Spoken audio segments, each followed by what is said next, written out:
On with Snyder Elite Gaming, bring you another fantastic video on how to build your characters. Now, I'm going to be focusing on casters today with my Countess, but all these things I'm about to talk about are directly related to every champion, every build you're ever going to do. We're going to be talking about two stats mainly, power and penetration, and then a little bit about armor and how it works to, and how it kind of affects your mindset when picking cards. Now, power and penetration. For the sake of the video, you got to think about them as the same. They're both stats that directly affect the damage you do to an enemy champion. That's important. First thing, power directly scales early game. You know, the first 15 points in power is what you need in order for, you know, penetration to be effective. But with those things aside, let's go ahead and get into the freaking video, and let's make y'all a bunch of body stacking warriors. Alright, so first key point. Adamant Edge, Wind Carver Blade, Burst Engine, Rift Mage's Scepter, Staff of the Adamant, Meltdown, Micro Nuke, and Rust Breaker. These are all aggressive power cards that build 18, whether it be up front or in the back end after you've gotten your fully upgraded bonus. There are more cards out there, like there's some armor cards, but I'm not gonna, I'm not gonna list all of them. But you guys get the idea. 18 power for a stock card. Now, there's two cards that I want to mention. Well, one card I want to mention, and that is Shadow Scroll. As you can see, it's my meat and potatoes. Why is it my meat and potatoes? Because it builds penetration passively. It gives you 6 pin while building power. Now, what does that mean to you guys? That means for all those guys out there, they're like, I'd be stacking 5 Wind Carver Blades, or I'll be stacking all power. I don't build penetration. Well, I'm sorry to say it, you're wrong. The reason why you're wrong is because the math doesn't lie. So, let me try to explain the math as simple and easy to the point as I can. Penetration is a 1-to-1 swap, meaning for every armor that your enemy champion has, it takes away 1. Okay, so every champion has a base armor, ability armor of 30. It's a little bit more for, basic, but for what we're talking about casters right now is 30. So you need 30 pin to negate all that armor. How does armor work? Well, armor is a reduction agent, meaning it reduces how much incoming damage that you're doing.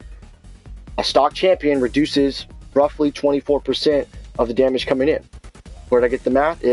The actual equation is 100 divided by whatever the armor is plus 100. So 130. So that's 100 divided by 130 is 0.7692. That's your reduction. So it's roughly like 20. I think it's like 13 to 20%. But what does that mean in numbers for you? For all those guys that are rocking just straight power. If you're going straight power, no utility cards, you can't build more than 360 power. Fact.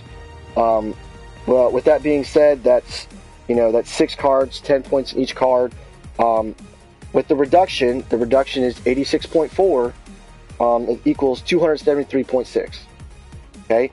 In comparison to 6 Shadow Scrolls that do it passively, that's 288. 288 versus 273, penetration wins. If you do 5 cards at 10 points, all power, no penetration, you're at 300 power. With the reduction, that's minus 72, that gives you 228. For our Shadow Scrolls, that's 240. Penetration wins.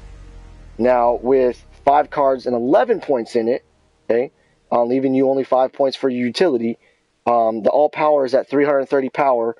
With the reduction at 79.2, you're at 250.8. For the Shadow Scrolls, that's 270 to 250. Penetration wins again. So, in comparison of a passive power build, a passive penetration build like 5 Shadow Scrolls, like the one that's on the screen, versus an all power build, the passive penetration wins all day. Okay, now for my utility cards, so for my guys that start building utility, whether it be, you know, Necro Veil, a Brawler's Ward, and cards like that, you're starting to take away from that optimal power, that aggressive power build. So with me having this Brawler's Ward, you know, with, you know, 5 Shadow Scrolls, instead of this, and if this isn't a Shadow Scroll, you know, my 288 power is now reduced. For the guys that were building straight power, the moment you put a utility card in, you know, your 360 possible power now reduces down to like 330, 300. So when you start building utility cards, you got to think, keep that in mind. Hey, I'm taking away from my overall damage ability. Why is damage so important? You're playing a caster.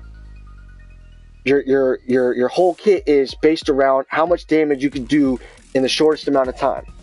Gideon, you want to rock and an ult. You want to burst them. For a Countess, you want to do a Tide and a Feast. You want to burst them. For a Morgesh, you want to throw a Hive, hit him with the Mark, hit him with an ult. Burst them. That burst is enabled by power and penetration. So now your next question. Hey, you know, I'm using a champion that doesn't have corruption. I can't build, you know, Shadow Scrolls. I can't build penetration passively. All I can build is straight power. Okay, then build an item that has penetration in it. You know, you're going to take, your power is going to drop a little bit, but the penetration is going to make up for it. It's going to make it worth it. 30 penetration. If you are one of those guys that have Fury and you're going to run, you know, a freaking Rust Breaker or a Meltdown or a Micro Nuke, which one has the ability pin, you know, it doesn't have as much ability pin as the Shadow Scroll, but it has more damage. Build straight damage, you know, or build a little bit of penetration in it, and you're going to be styling. You're going to be doing what you need to do. Now, that's not to put into consideration your guys' playing style. My playing style is I want to kill people. I want to stack bodies. You know, I want people to remember who I am after I have 21 kills. And, you know, I like seeing 5 friend requests pop up because I know, you know, I terrorized them. I made my voice known. For those guys out there that, you know, they're not there yet, who, you know, they haven't perfected that kind of strategy, you know, they want to survive in lane. So, you know, they want to build items that are utility, like wards. I highly recommend wards early game. And then, you know, when you late game, you need that push and you need that extra damage, sell it for the Necro Veil or sell it for another Shadow Scroll. You know, get creative. But for those utility cards, Gift of the Reins. You know, it's not a bad card. For the guys that are rocking Healer Token early, you know, get rid of the Gift of the Reins, you know, upgrade the, get rid of the Healer Token, get Gift of the Reins. Now, you know, you're a regenning beast. Now you don't got to worry about your health. You don't got to worry about mana. You know, you're good. For those guys that are like, hey, you know, you know, I don't got an escape. You know, I'm having a hard time out here. People are just, you know, we're CC heavy. I'm always getting caught out. The Chimera's always on me. Grab yourself a freaking, you know, a Blink Charm. Grab a Stab Link. You know, Stab Link if you're aggressive. Blink Charm if you're, you know, you're passive. You know, pick cards that are gonna elevate your game and synergize with your champion. Countess. Necro Veil. It's 100% the way to go, because a lot of times when I didn't have Necro Veil, I'd kill somebody, but my health regen wasn't regenning back fast enough because people could target me. Because, you know, you're jumping into, you know, 4-man, 5-man, trying to kill somebody right off the bat. They just focus you right there. But the moment I killed somebody, I went invisible, I healed all my health back, I'm still in the fight, I'm ready, I'm good. But for other champions, it's not like that. For a Gideon, you know, you probably want more mobility, so Blink Charm. You Blink Charm in, you ult, you get knocked out of your ult, right? Now you're CC'd to death. Circle, get your other teleport to get out of the situation. You know, that's awesome.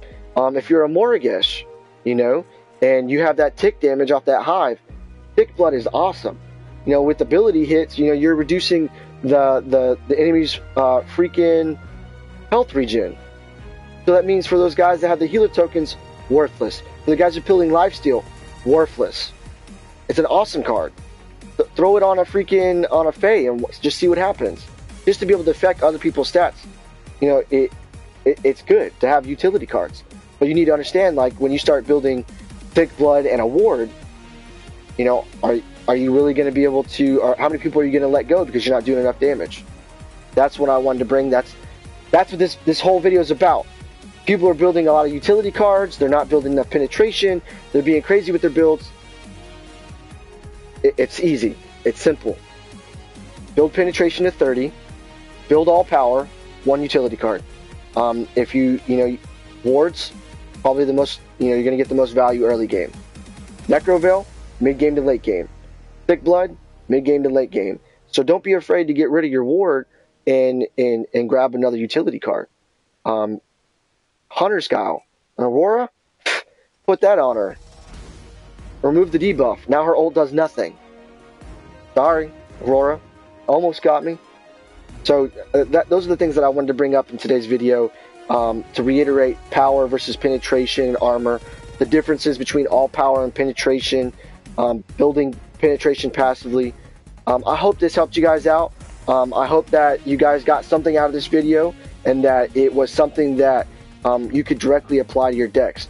I am going to do an 80 carry / fighter version of this because they have more to worry about. They're not just building power, they're building crit, lifesteal, a lot more cards. So their power to like attack speed ratio is completely different. So you have to really optimize their DPS value. So, but that's all I got for you guys today. You know, if you like the content, please subscribe and like the video. You know, God bless. Have a good one. Peace.